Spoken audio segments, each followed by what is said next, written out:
Welcome to MamaFuel, the podcast that fuels every mama's heart, soul, mind, and body, and hopefully sparks a few dreams along the way.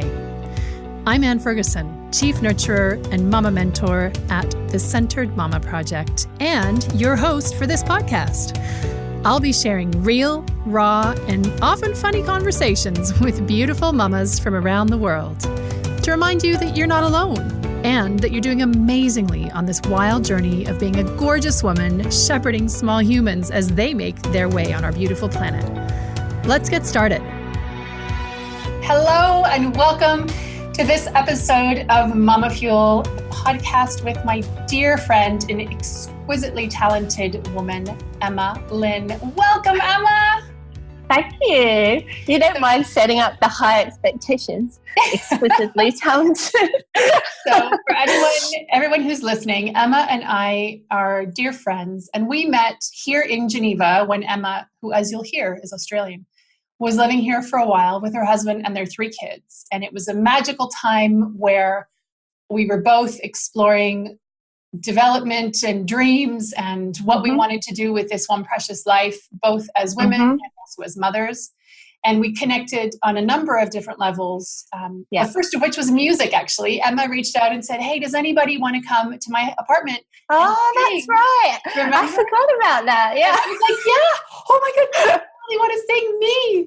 And I went over to Emma's apartment and we had a little sing-along and I was so nervous. And you were so good.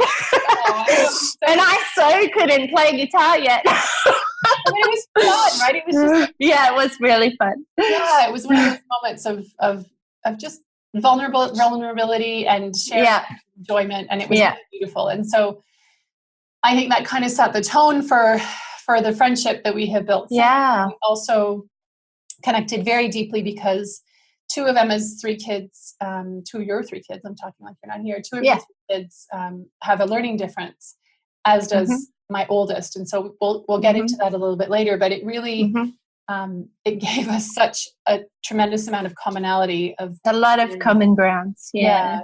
So I'm always excited to have my podcast guests on. I'm particularly delighted to have you on because this is a really exciting time for you.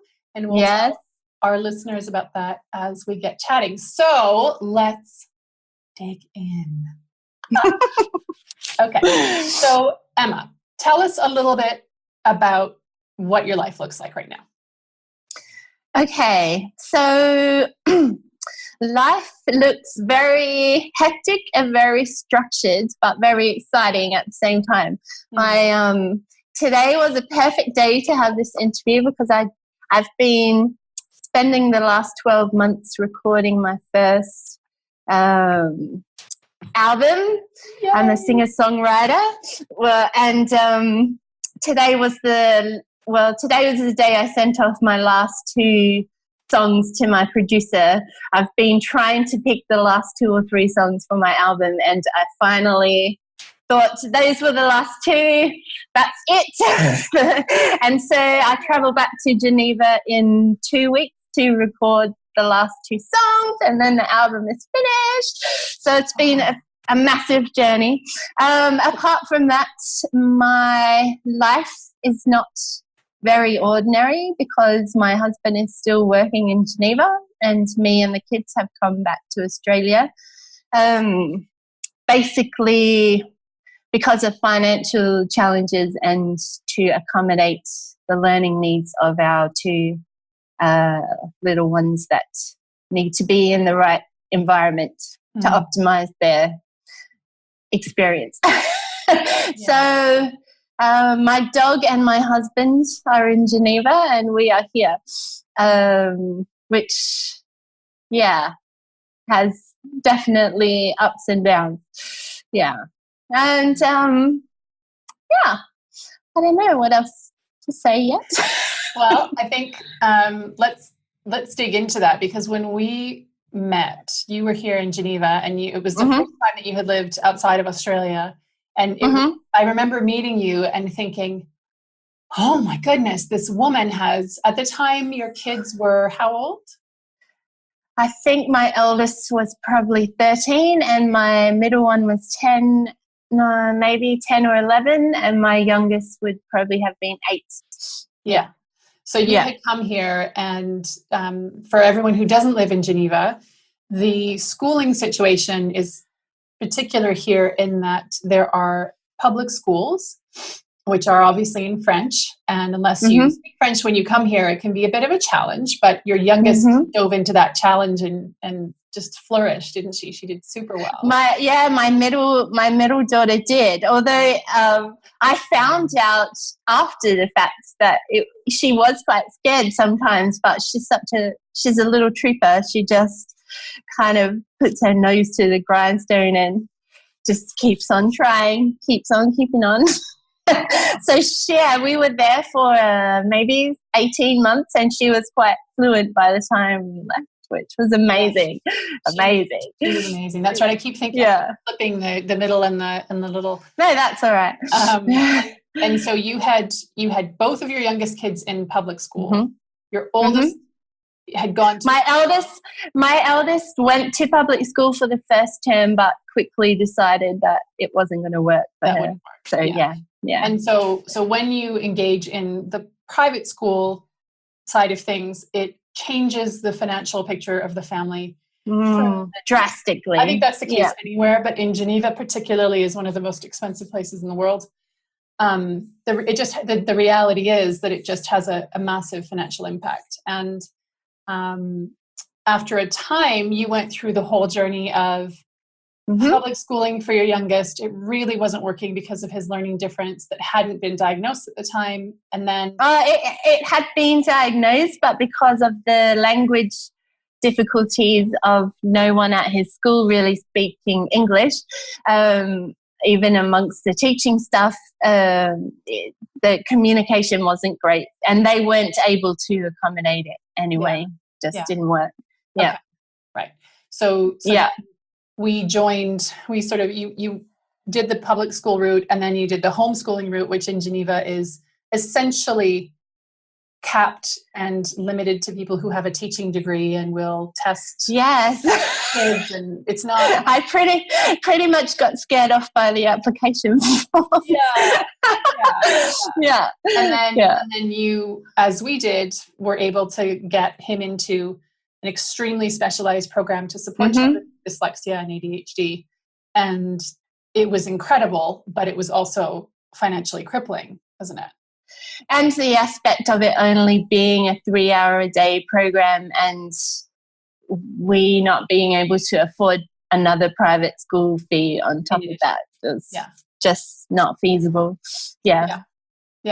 So I would love to know, so you had all of this going on, and then at the same time, when we met, with your call out to, will you come and sing with me, because I'd love to have some other people to sing with. You were immersing yourself in Geneva life in the first 6 months of being here in a way that I still, after 10 years, despite being super outgoing, I haven't made inroads like you did in those few months, because what it looked like from the outside was that you were saying, right, this is my passion. Music is my passion. It's what lights me up. It is what gets me up in the morning and fills me all day. And I'm going to go out there and I'm going to connect with people. You were in a Broadway show. You were in a musical. You were performing. You were connected to the local improv school, through which, thanks to you, I was able to do some improv too, which was really fun. I mean, you were going for it and making just as much time, despite having these 3 kids, that you were mostly solo momming because your husband was traveling for work, as many people do here in Geneva. And you were still saying, I'm a mom, and that's one piece. But there's this other piece that actually fuels me so much. Yeah. Give that as much attention. And from the outside, that was like a revelation to me, to watch you doing that. And it was so inspiring. So is that what was going on the inside? Because certainly on the outside, that's what it looked like. It didn't. It was a revelation to me as well, probably. And it didn't start like that as quickly as I initially wanted it to. Geneva was the first time I had lived overseas apart from a family support base, but I had been living in regional Australia for a long time. So I knew the challenges of, life with a corporate husband who travels and all of that, the pressure on the family. But when I first arrived in Geneva, I actually thought I was going to just try and be the stay-at-home mum and not do anything, but it never worked for me as well as I would like it to. Like, my heart desires to, be that sacrificial support person, but I always have these little things that I want to go out and do. And I remember I'd seen there was a local burlesque school, and I thought, I want to do cabaret singing and I want to learn how to dance. But I was so scared. The first 2 times I tried to enroll and go there, I just couldn't do it. So I ended up, I think I enrolled in some like group program with a person called Joshua Barrett, who used to run, I don't think he does anymore, but he used to have a business called In the Middle Seat, and it was all about getting out of your comfort zone.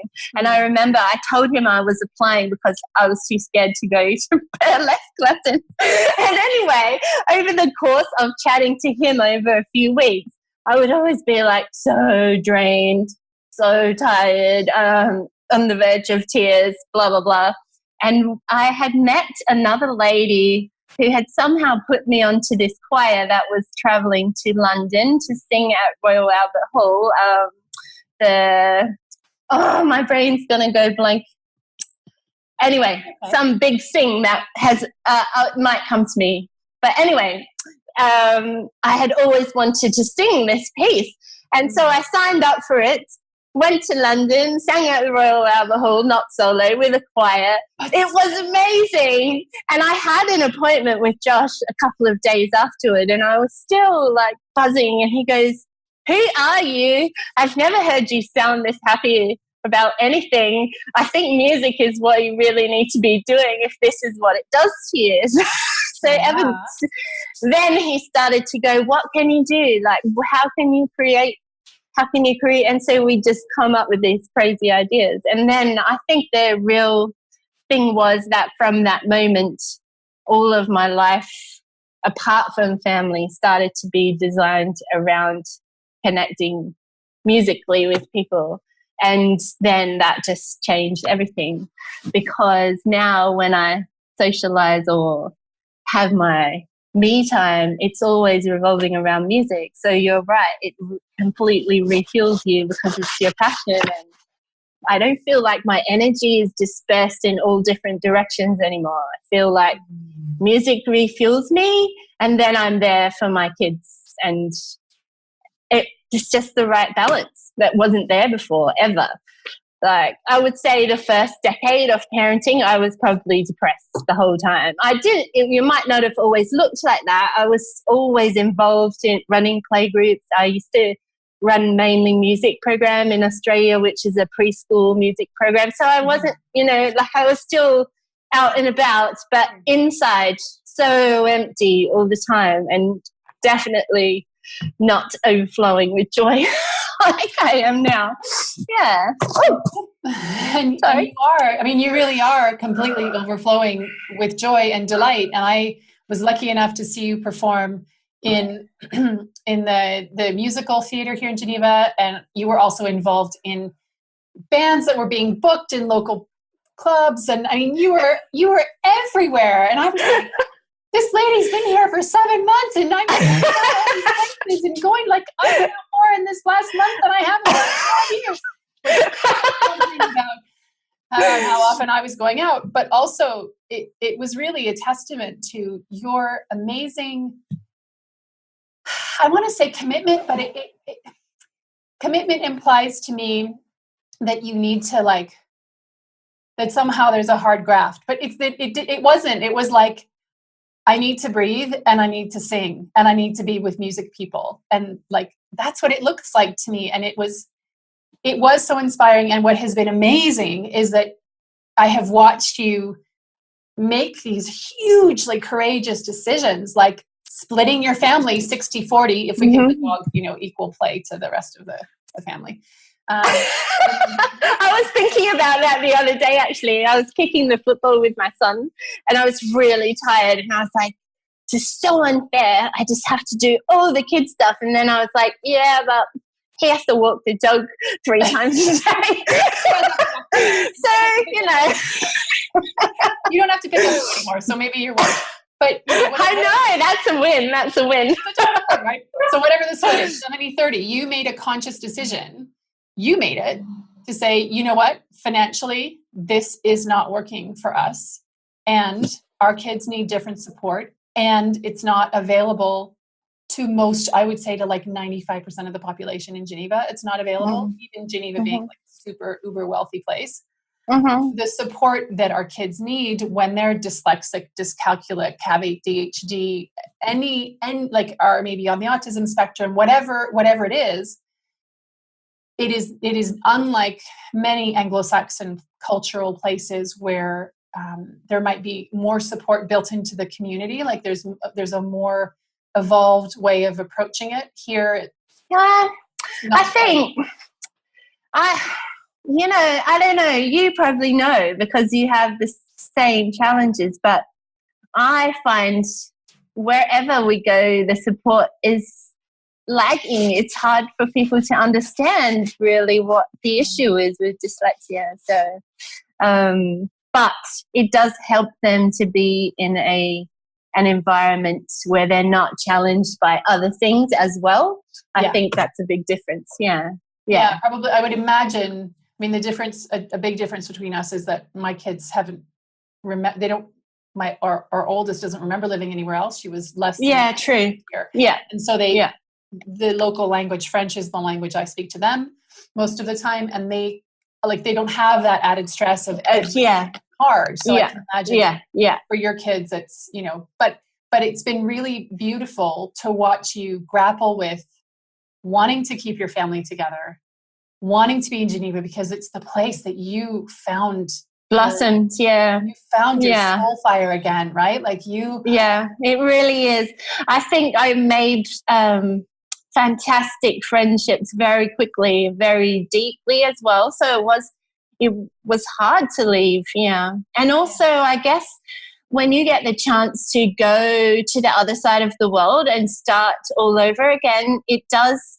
I mean, there's an amount of freedom that comes with that in terms of nobody knows you. You can be whoever you want, Whereas I guess I did find when I came back here, I had to have another little battle with the old Emma, who wanted to slip back into the comfort zone, and I had to have a lot of mental battles to say, no, this is what we're doing now. This is how we live. This is how we split our time, because I think that temptation to shrink back is always available, isn't it? Because it's not always easy to build a different direction in your life. But, and particularly when you're around people who knew you the way that you behaved previously.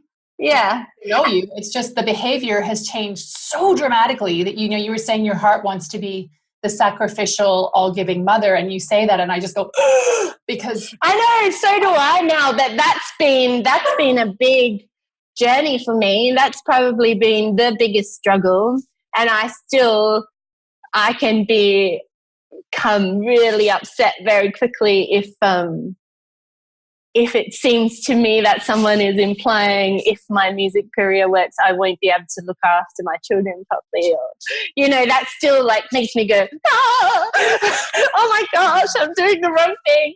And also, I mean, in the process of deciding to write an album, it's been a time commitment. And I guess the couple of years, particularly the couple of years before we came to Geneva, my son had so much struggles at school that he was only there half the time. Basically, this year, this term has been the first term since he started school that he goes to school every day regularly.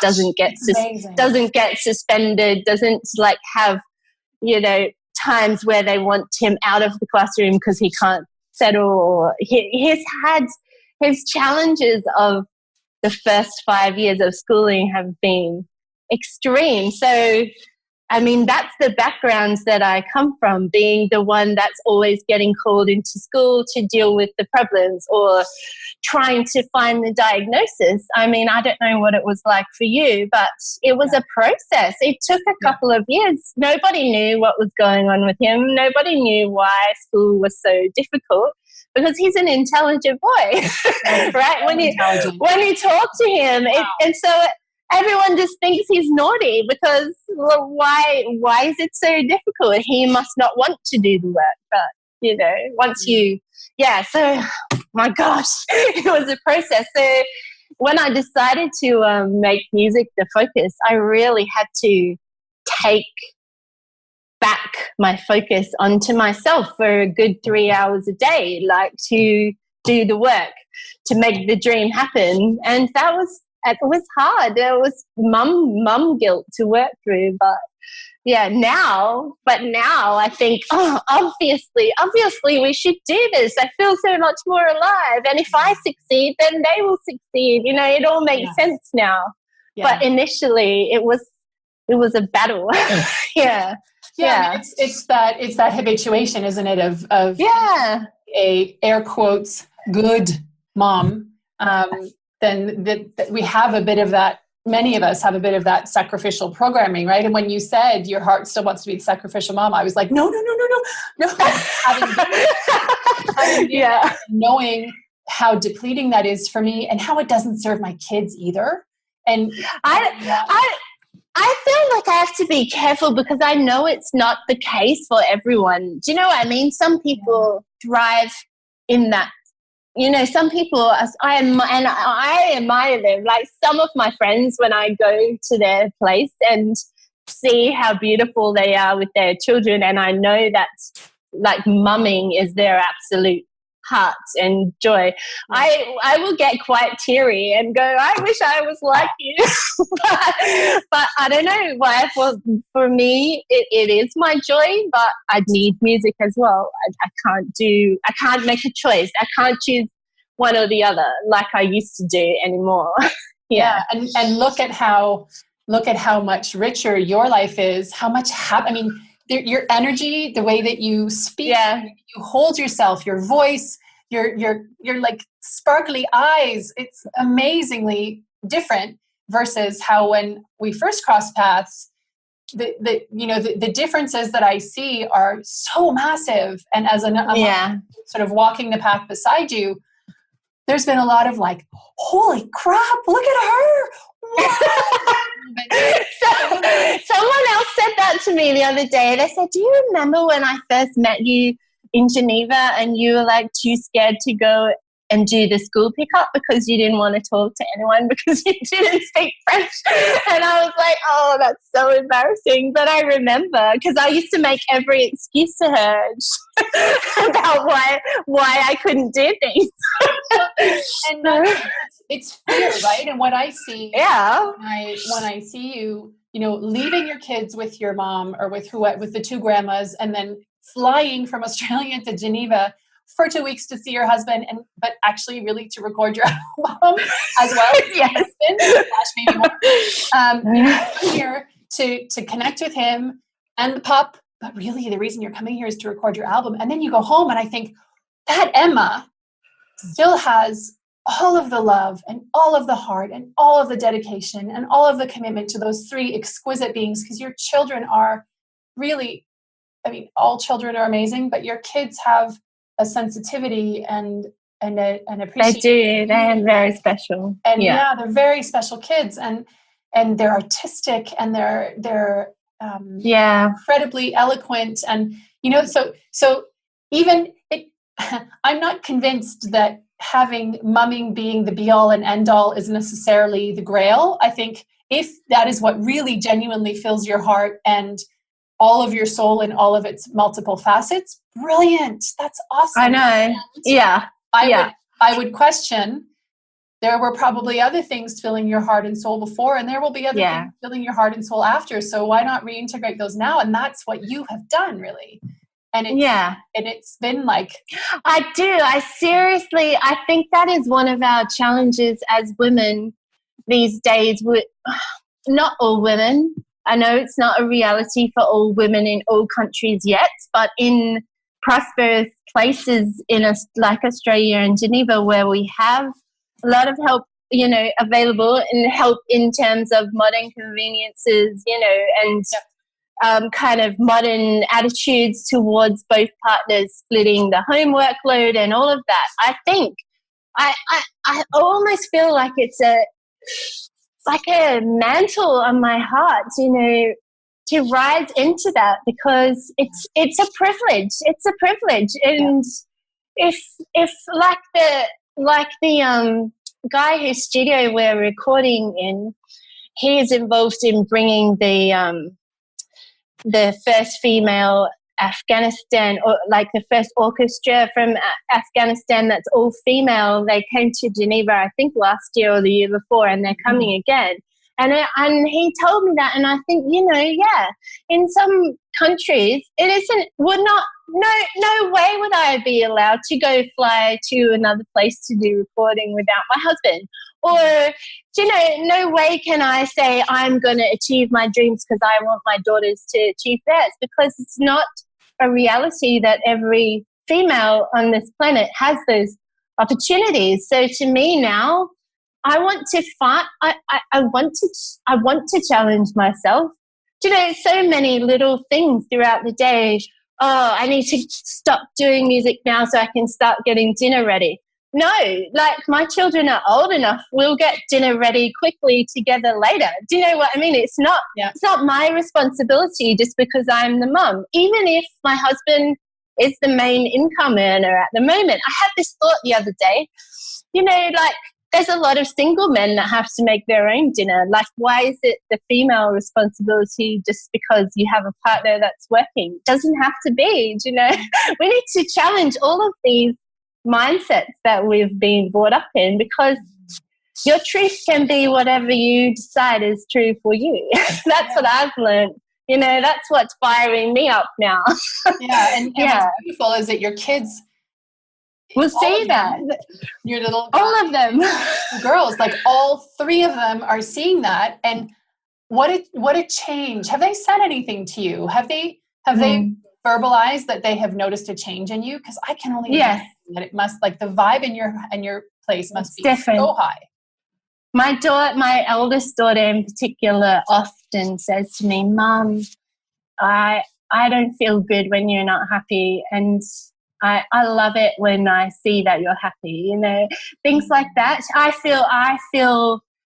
I feel more calm when I see that you're happy, or they'll notice, because when I've been playing music all afternoon, I'm joyful when they get home, right? And we have a fun time. Even when we're doing the housework, we have the music blaring, and it didn't used to be like that. I was like, everything is an effort. I was quite agitated a lot of the time, and all of that is gone now. So, we had a cool moment in the car the other day. I was driving with some other kids in the back, and one of them pointed out a local business and said, oh, my mum works there sometimes. And my son goes, well, my mum's an epic rock star. I was like, okay, I'm going to make that happen for you, boy. You totally made that happen. It can happen right now. But it was so gorgeous. And I had that in mind when I was in the studio on the last trip. I had that going through my mind all the time, and it did make me sing better. Isn't it amazing that? And I've had the same thing here, with the Centered Mama Project, which is another way that we've intersected because we've worked together. Sometimes you as a client and sometimes us as peers. Like it's been really beautiful. And it's something that my girls bring to me often, Mommy, how many mamas are you helping now? Mommy, you're changing the world for mamas. Mommy, and I'm like, oh, yeah. they have a purity of vision. They do. They see your vision and they catch it, and they magnify it before it even needs to be as real as you want it to be. Do you know what I mean? And the visioning. My daughter had a day off school the other day, and I needed to get these songs written because the studio's booked for 2 weeks' time. They need to be finished. So I didn't take the day off. I just kept on working. And she said to me in the afternoon, "Mum, is music your job?" And I said, yeah, it is. And she said, "Oh, cool." Like, because I think they do wonder, "Mum, what are you doing all day? You just sit there with your guitar." It's like, well, there is a lot of that, yes. You know, what is really cool, and it's something that I talk about often, whatever I'm doing, whether I'm writing an email or I'm doing a live on Facebook or I'm here in the MamaFuel podcast, is being selfish in the ways that we traditionally know is good for your kids. Like doing things for you. Putting yourself, I'm starting to learn that. Yeah. Putting yourself back into the spotlight is good for your kids. Does it mean that there will be discomfort? Yes. I remember having with you where I said, "Come to my improv performance." And you were like, "I've been out 3 times this week and the kids need me at night." I was like, "Oh yeah.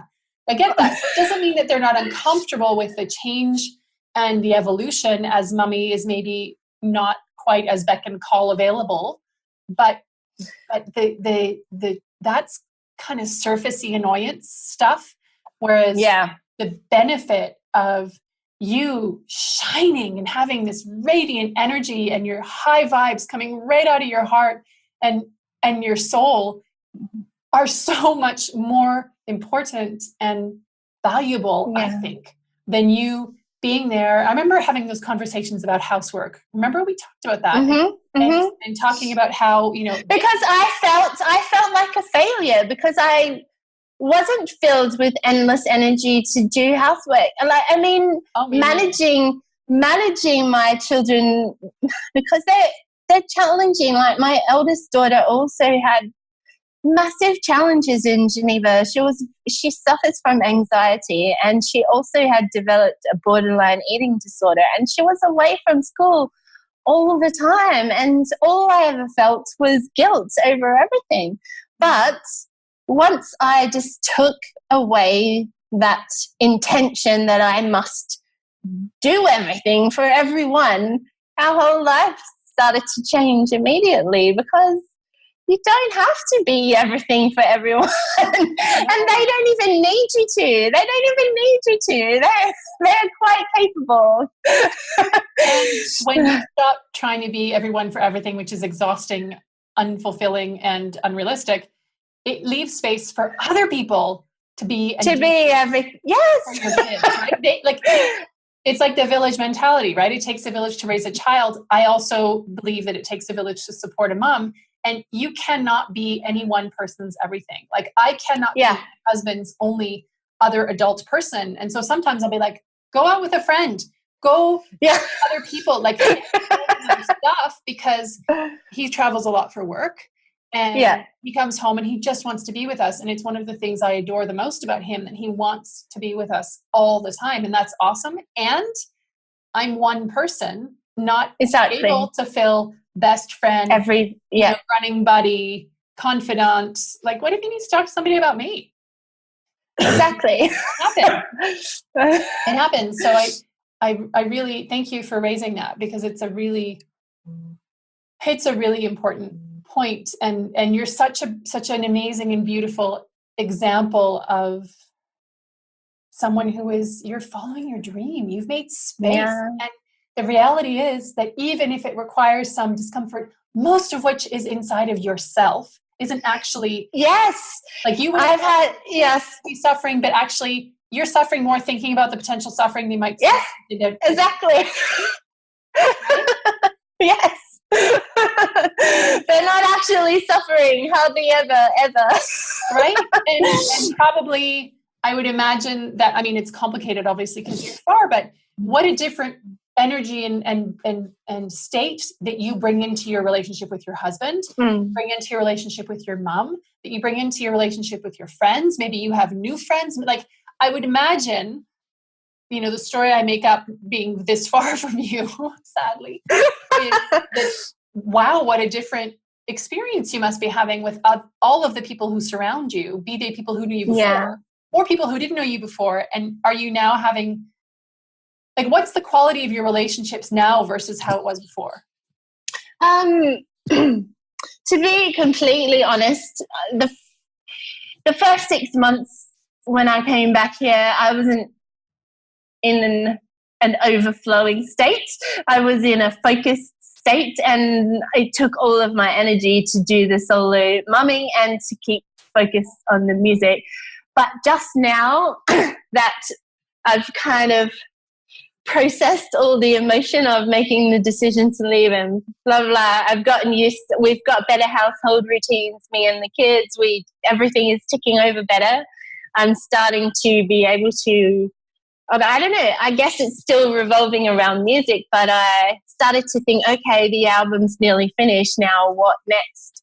Oh, I guess I need to think about, am I going to start performing it live once it's finished, or am I going to do all the web setup? I need to sell this album, blah, blah.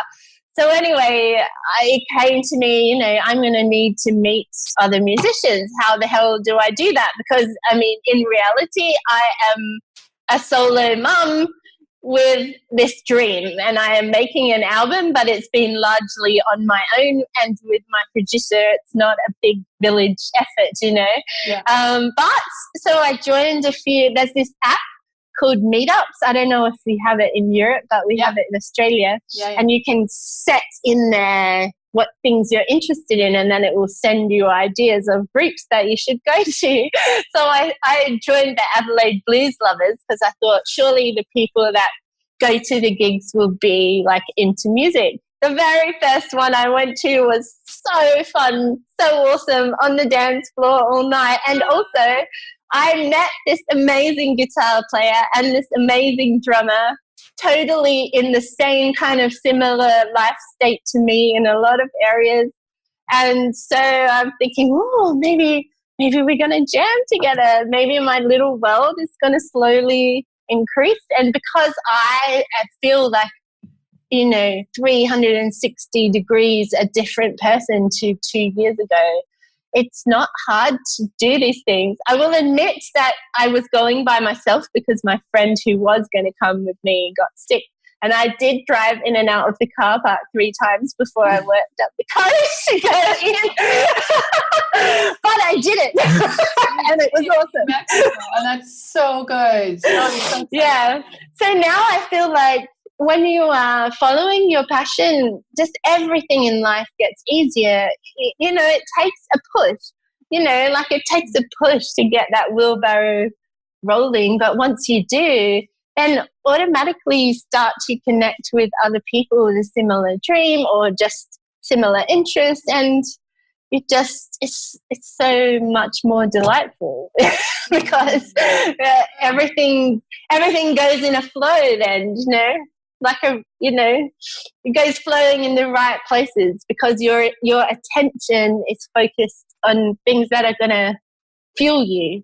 Like you say, like coming back to that MamaFuel thing, you know, every meetup that I sign up for is going to refuel me 100% because I'm going to do something that I love. Like I went to another one on Sunday afternoon, which was just like a bit of a community jam session, just like, I think there was 27 people and we just all brought our instruments and sat in a room and just got together and played songs similar to what we did when I first met you. But, you know, that takes my energy from here to here because that's what I love. So then I go home to the kids all pepped up for the week and everybody's happy. Yeah. Yeah. Whereas before, I used to always think it was either or. I used to try and squeeze in every band practice after their bedtime or, you know, and so then I was always tired because, I've had a folk band in Australia And we also released the album last year. That's a whole nother journey. I have it right here. This was my last year's recording project. And I used to never go to practice until everyone was in bed and made sure my husband was busy with his stuff and all that. But it's tiring, to put yourself last. And my music didn't improve. It didn't improve. I just stayed at the same level because it was such an effort. Yeah. So what I hear is that you are, and what I've seen is that you have decided and acted to take up space. You're taking up space in your own life. Exactly. And you're taking up space in your family, and your dream is being given room to breathe and room to flourish and evolve. And holy crap, look at you. I mean, you're right. And I have this reinforced to me every time I visit Geneva, because I mean, even by virtue of the fact we've had to rent out some of our rooms in our apartment to cover the cost of my apartment here. Mm. But there's the girls that are renting it, they're amazing. They're young 20-year-olds, and they are going for it. They have political dreams. They work at the UN. They do everything. They already have super careers. And I think they are taking up space. They're not questioning whether it's okay for them to do that. And that fuels me, that inspires me, because I didn't think I really I don't know why I didn't, because my mum's amazing and she always worked, but and she took it, she owned it. But I somehow had this idea that it was only my time once everyone else had their time. But year after year, it was never my time. I thought God would give me my time, and it didn't happen. So I decided to take it. and I felt naughty, but now I feel good. Isn't that interesting, right? That I think, I witness repeatedly that it's insidious. This not daring to take up space is in tiny increments. It's in things like not having, giving everybody a piece of something, and then you'll just have the crumbs that are left over. Or you'll make up a piece with the bits that fell off of it's okay. Falls out. Yeah. You know what? Give somebody else the first piece that falls apart, and you take a piece that's whole, because damn it, you made it. Exactly. Or, there's only a little bit of chocolate ice cream left. I'm going on sweets because I don't know why, but there's only a little bit of chocolate ice cream left. And I'll leave it for the kids. No, if you want the rest of the chocolate ice cream, have the rest of the chocolate ice cream. Yeah. And there are ways of constantly denying ourselves pleasures, particularly. Exactly. Also, exactly. Space that we need to thrive and to be good in. And as if that's going to win us some kind of badge of honor. And even if we're not the sacrificial kind of mom, even if, we're moms who, and there are sacrificial moms who work, and I am not casting aspersions on anyone listening who might have that tendency. I spent the bulk of my parenting space and thinking that I was, I was going to, there would be some sort of subliminal reward, I guess, in a way. And that's why I do what I do, right? Because I've understood from an intensive care unit bed what the potential cost can be in very practical physical terms, to putting yourself so far down the list and so pushing. It actually upsets me these days, because a lot of I see people who are sick.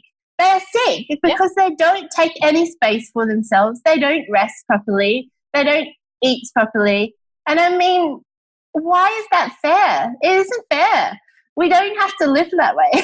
And I was meditating the other morning, and I just had this really clear image of my desires for other people that I interrelate with, that I'm friends with. My desires for my family are for them to feel hospitality, for them to be loved, for them to feel rest, for them to feel entertained, for them to feel thriving. Yet my tendency as a woman is to deny that to myself. somewhere it's come from. I don't know. But then I just thought, I don't want to do that to myself anymore. Why, it has to be even.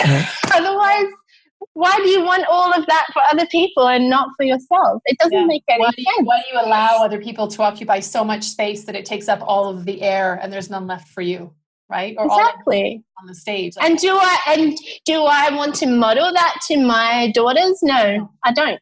Or to your son, because or to my son.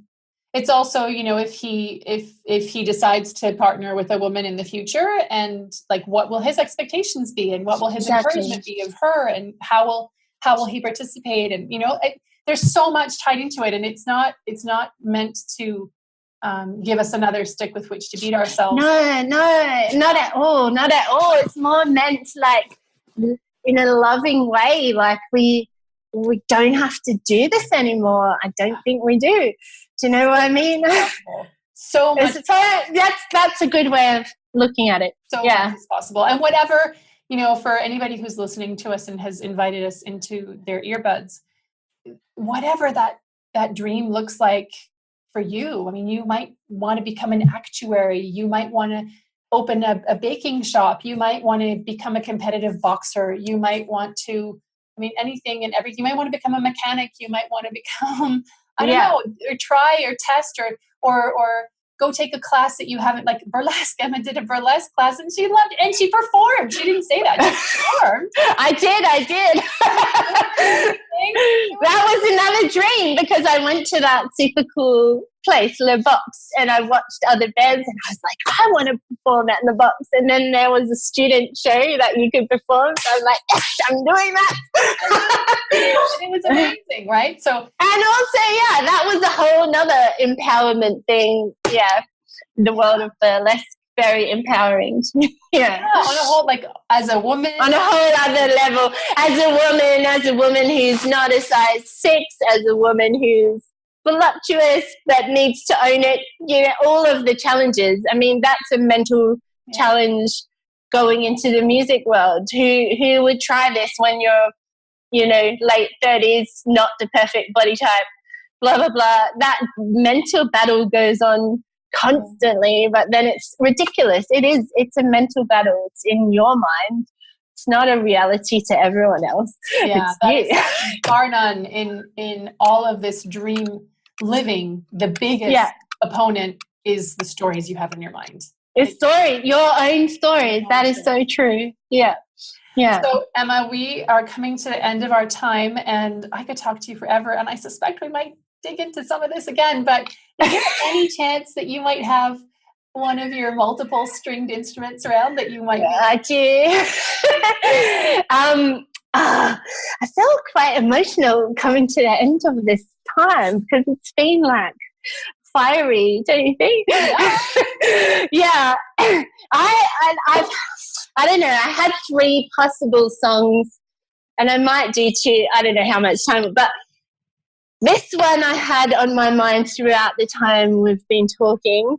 I wrote it as a bit of a joke the other week to cheer myself up. I thought, I'm going to write an angry song on the ukulele, because ukulele is meant to be happy, but I'm going to make it sound mad, because I was having a week where I felt like my motherhood, my mothering was being questioned, my, I don't know, the fear of you're not good enough, you haven't done enough practice, you're never going to make it, blah, blah, blah.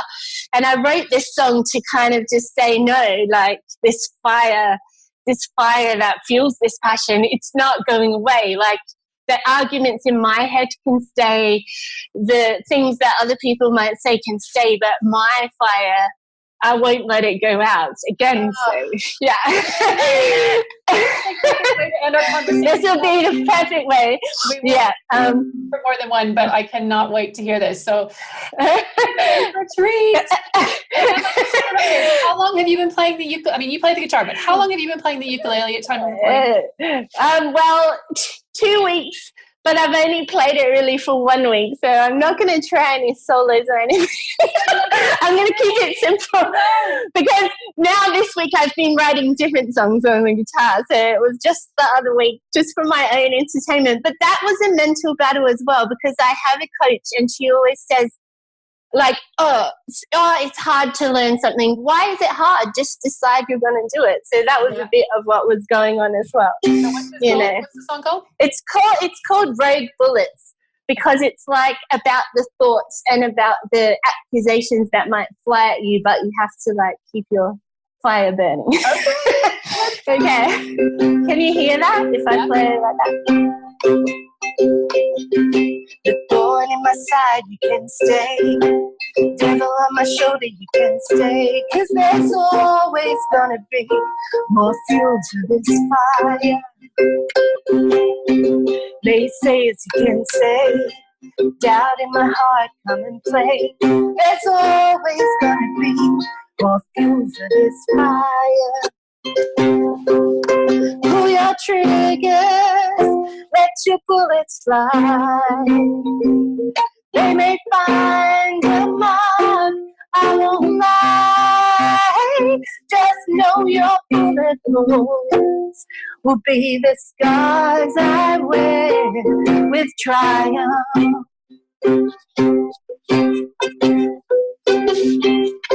Bad motives, you can linger. Gossip, let it simmer. It's always gonna be more fuel for this fire. Empty words fall on me, feel the burn. More fuel for this fire. Pull your triggers, let your bullets fly. They will find a mark, I won't lie. Just know your bullet holes will be the scars I wear with triumph. With triumph. Pull your triggers, let your bullets fly. They will find a mark, I won't lie. Just know your bullet holes will be the scars I wear with triumph, with triumph.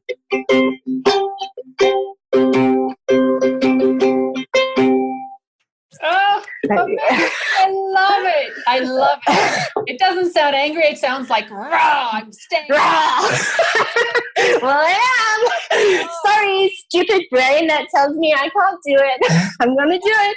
Totally, right? I hear the stories. I don't care. I'm doing it anyway. And exactly. Such a good place to close. I know that right now, if people want to find you, you're kind of not so easy to find because you're in the process of figuring out your stage name and creating a website and all that stuff. So I will put, as soon as we have it, a time of recording. It's still in development. So this is. Well, I didn't know if even we can put my email there, because I can always send people songs if they're interested. I do that a lot. And then, yeah. You can send people your new album. So why don't we do that? I'll put Emma's email in the show notes. And you can. If you're listening to this after March 2018 or early April 2018, I'll add back into the show notes her website or wherever you can find her in the future. Yeah. And I want to say, on behalf of everyone listening and myself, I'm so, so grateful that you took the time. It's super late for you in Australia. I know your kids are hanging out. And it's always a complex situation. Mine are outside. I can hear them getting a little bit feral. So mine are all asleep, so that's okay. Well, I wish you a very beautiful night's sleep. I cannot wait to listen to your whole album. I have a specific song that I'm wondering if it made it, but I'll ask you that.